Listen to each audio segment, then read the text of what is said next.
Alicia, this is Unencumbered. Today I'll be discussing my top 7 tips for an unencumbered semester. Number 1 is to stay rooted but welcome new ideas. And I think this is very essential for any semester you're starting at school, is to remember that what you bring to the table is valuable, but also recognize what your professors or other students bring to the table is also valuable. I remember being a TA and I had students who were just so defensive when it came to learning new ideas that they weren't given themselves the opportunity to learn more, explore ideas, and have conversations which could have helped them in their group. Tip number 2 is to organize your space. This is super essential. There's a bunch of science about how you need to have a place for work, a place for play, and a place for rest. It's very important to have designated spaces where you're going to study, spaces where you're going to rest, and spaces where you're going to play and do fun stuff. So for me, I don't do any work in my bedroom. My bedroom is completely for rest, and there's no books in there, like school books. There's no school books. My computer doesn't go in there. It's just the bedroom. And I think that helps me a lot because whenever I come into the bedroom, I know I am sleeping, and that's good for our brain. Our brain creates different categories for different times and places, so it's important to have those spaces designated. I have a desk where I do my work. This couch, I'm on this couch. This is the movie couch. This is the TV watching couch. This is the nap couch. This is not the couch for doing homework. And this is also the video recording couch. But yeah, no homework on this couch ever. So it's very important to designate those spaces. It's important for your brain to categorize, when I sit on this couch, I'm relaxing. So it's very important to organize your space. Tip number 3 is to stay engaged. This is difficult for a lot of us, especially in the spring semester when, it's starting to get dark at like 4 p.m. It can be really hard to stay motivated and engaged, but you have to do your best. And I know, especially during this time as well, all the things that are happening in our news, and it's a lot, it's really heavy. And so really try to stay engaged with your classes. I think something that's really helpful in terms of staying engaged would be connecting it to your life somehow. I know there are a lot of courses you take that are requirements, and it might be hard to see like, what's the point of this? But if you come into the class with that attitude, like, I shouldn't have to take this is stupid, why am I doing this? That's going to affect your performance. Another part of staying engaged is that you remember that this is your journey in college or school, or whatever type of school you're going to, that this is your journey. It's not anyone else's journey put onto you. So that means, although the registrar and your advisor are going to try their best to help map up the journey for you, make sure you're doing your own work too. Make sure, you're not going to be surprised and they say, oh, you need this one last class and somehow it's not offered this semester, so you have to graduate next semester. Don't let that happen to you. Please stay engaged and focused on what you need to do to get to where you need to be. Another tiny thing I wanted to say about college is that a lot of us think of college as a time for just preparing us for a career, but it's also really important to stay engaged in other areas. College is also about your personal growth. And so staying engaged with friendships is important, staying engaged in clubs, staying engaged in, if you're a part of a church or other religious activities, stay engaged in those as well.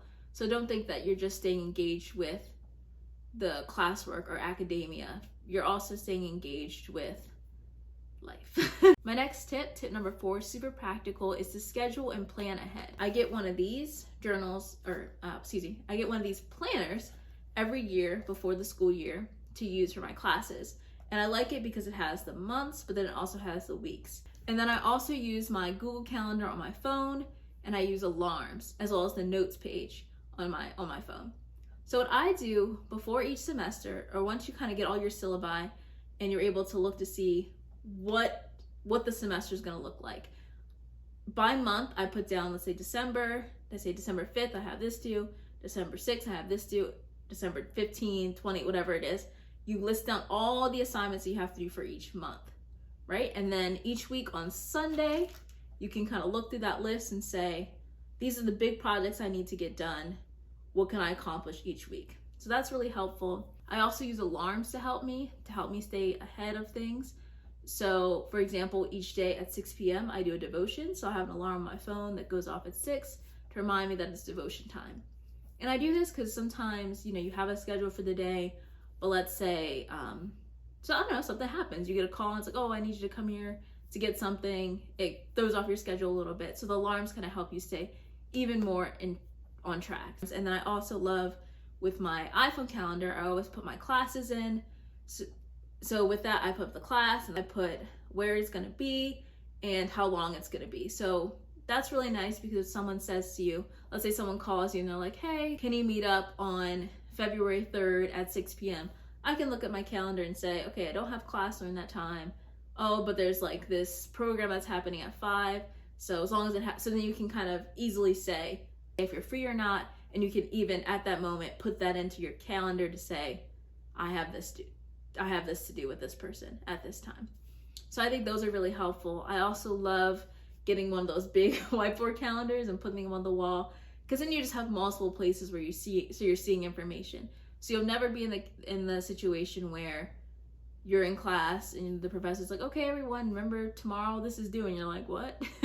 You never want to be in that situation. Or you're like so into school when you forget that someone's birthday is coming up. You can always have all that stuff in 3 different places, on that calendar, in this calendar, and in your phone calendar. So just having those things in different places is super helpful. Another thing that I found really helpful when I was in school is that what I would do in between classes was really, really important. So let's say you have an 8 a.m. class and you don't have another class until 1 p.m. Let's say the 8 a.m. is from 8 to 9. So that time between 9 a.m. to 1 p.m. is essential. So I got into the habit of when I would leave my 8 a.m. class, I might get something to eat, but then I would go straight to the library and work between those classes. And the reason I did that was that once you wake up and start your day, you're already kind of in that mindset to do work, but kind of when you get home and you've already like spent the day, it's really hard to get back into that mindset of doing work, at least for me. I know this might be a little different with online classes, so kind of just find out what works best for you. But I found it really helpful to do do work in between those classes. And another key is that if you're planning ahead, the work you do in between those classes shouldn't be work for that 1 p.m. class. So you have that class from 8 a.m. to 9, between 9 and 1, that class you have at 1, you shouldn't be doing that work for that 1 o'clock class. That 1 o'clock class work should already be done. That's all behind you. You've already finished it. What you're working on during that time might be bigger projects or things, maybe something that's due 2 days from now. Like you should always be planning ahead so that you're not working the day before on any assignments. When I was in college, I had a college minister tell me that he used this phrase, good is the enemy of great. And if you don't plan ahead, a lot of good things might distract you from great things. So for example, if you plan ahead, when your friend comes to you crying because something's going on in their life, you don't have to worry about, I have an assignment due tonight and my friend's crying. I don't know what to choose. If you have already worked ahead, you can focus on that friendship. That's also an important part of your life without worrying about, oh, I have this assignment to do. And for me, like I'm always going to choose a person over an assignment. So I had to tell myself, like, I have to be ahead because if those situations happen, I need to be available for them. It's always good to be ahead. It's always stressful when you're behind. So do the best that you can with planning ahead. Tip number 5 is just going to be called buddies, because there are a lot of things I want to talk about with this tip. The first buddy you should have is a class buddy. And this is someone in each of your classes who you can tell is a good student, takes good notes, can help you. If you know this person well, maybe you can share books, which is really helpful. But this is a person where if you get sick or if you just are not feeling good, like emotionally, just like I can't do class today, they're the person they can tell you exactly what happened in class. They can fill you in. You can also fill them in. The person that when you're like, am I understanding this concept right? That person can be there for you before you go to a professor. So try to find a class buddy in each of your classes. And then your work buddy can also be your class buddy. This is the person that, remember when I was talking earlier about between 9 a.m. to 1 p.m. you have that block between your classes. That's the person you say, let's go to the library. We're going to sit together, do work. This isn't the person that's going to talk to you when you're doing your work. This isn't the person that's going to be making you laugh in the library. No. This is the person that you know when you two sit down at the study room, they're ready to work. So sometimes that's not going to be your friends. It's just okay. Like sometimes you have to have work buddies and you have your other friends. Like sometimes those groups don't mix, and sometimes they do. So very important to have work buddies and class buddies because they support you throughout the college journey. Because it's really hard to stay motivated and to do things alone. You know, you want to feel supported. And so for me, like, I know I feel more motivated if I'm sitting reading and someone else is sitting reading. But if I'm just sitting reading and no one's there to be like, Alicia, get back to your book, then it's really easy to grab your phone and go on Twitter. Or at least for me, that's easy to do. So I love having a buddy to do my work. And especially during COVID times, it's gonna be hard to find buddies. So what I've actually done is I will FaceTime people and say, okay, you do something, I'm gonna do something. I just need someone to keep me accountable when it comes to doing work. Another tip with that is if you can't find a buddy that can do homework with you, you might be able to use TV or music in the background. Or for me, this is very different. We're in a very different time with COVID, but I used to go to the cafeteria because I liked having background noise. So you just have to find out what works best for you. One more aspect to the buddy tip is to create relationships with your professors. And I'm not saying that you need to become best buddies with professors, but make sure your professors know who you are. It's really difficult to tell someone you don't have a relationship with that you're struggling. It's really hard to kind of create that level of trust to be like, I'm having a hard time with this if you don't know the person. So create that relationship with them, show them that you're engaged in the course. Even if you're not struggling, it's just nice to have that connection where you can, even going back to the other tip with staying engaged, they can help you connect what you're learning to real life situations. So create those relationships with your professors. The last thing about buddies that I'll say is that your writing center and your tutoring center and all those student focused centers, use those to your advantage. Don't wait until you're really having trouble with a class to go to the tutoring center. Even if it's not super hard for you, it's nice to have a tutoring session as a way to support you throughout the class, and it keeps you motivated. So this kind of goes back to having the buddy, being able to say, each day at 1 p.m., I'm going up to my tutoring session and I have to focus on this subject during that time. And this person can listen to where I'm at and figure out how I'm having trouble in a way that I can't do on my own. So it's really important to have those buddies throughout your college experience. Tip number 6 is do a little bit. And this tip is super helpful for me, especially because I know I can get really overwhelmed when I hear the word 15 pages or 100-page reading. Things like that, that can be really overwhelming. Or you get a book from the bookstore and it's huge. You're like, okay, I have to read this whole thing during this semester. That's a lot. So just remember to do a little bit. This can be a really helpful tip when it comes to research papers. When I first get my syllabus, I always look through them and see what the assignments are. That's when I do my monthly spread. So I'll say December, this assignment, January, this assignment, etc., etc. I'll put all the assignments down. So when I'm doing that, I might see a research paper. Let's say my research paper is a psychology paper in a class about children's psychology. Okay, so that's my research paper.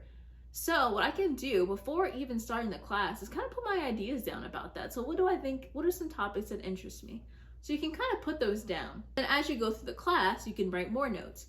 Oh, we learned about this. This was super interesting to me. So maybe I'll come back to this in my research paper. Because a lot of your research papers and final projects will be about a culmination of what you've learned, or you've learned this, now write about a real world application, or you've learned this and connect it to things that we've learned. So while you're going through the journey of the class, if you could just take little notes on the research paper, you'll be surprised at how many notes you'll come out with. And then once you kind of get to a point in the semester where you're I feel like I have an idea of what I want to write my research paper about, then you can go to the databases, or you can go to your library and look up different sources that can help you with this paper.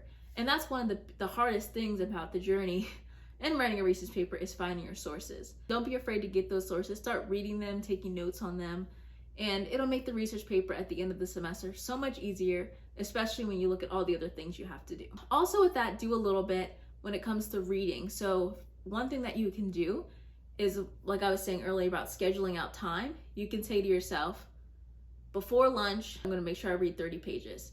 Then I'll have lunch. Then tomorrow I'll read 50 pages. Or, you just spread it out over the week. So you're not saying, okay, I'm gonna read chapters 1 through 5 in one day. Find those spaces and times where you can really dedicate to little bits of what you have to do. And tip number 7, my last tip, is to give yourself breaks. And this is so important when it comes to school. As I mentioned earlier when I was talking about how I schedule things, sometimes I'll tell myself I'll complete this assignment before lunch, and so lunch will be my break time. Give yourself that time where you're just gonna really take a break and relax and take time for yourself. So definitely make those breaks in between your schedule. And not just breaks where you're just by yourself and just relaxing, but also make breaks for like clubs and things that you're interested in, hobbies. And sometimes you think, oh, I'm just so busy, I can't give myself a break.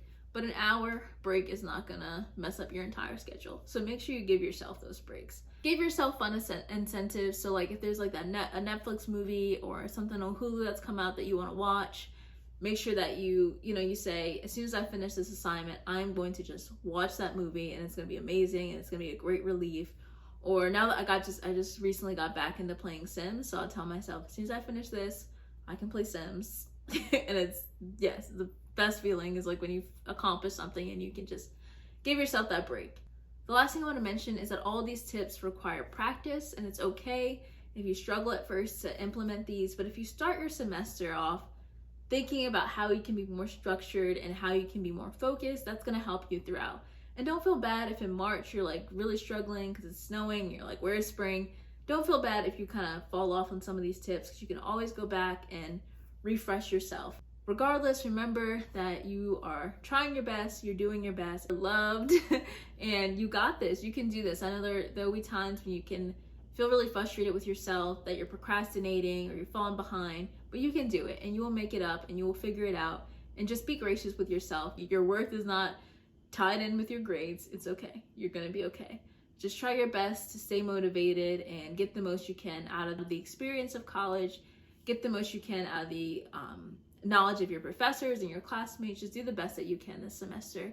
And as always, you are loved, you are affirmed. Stay unencumbered.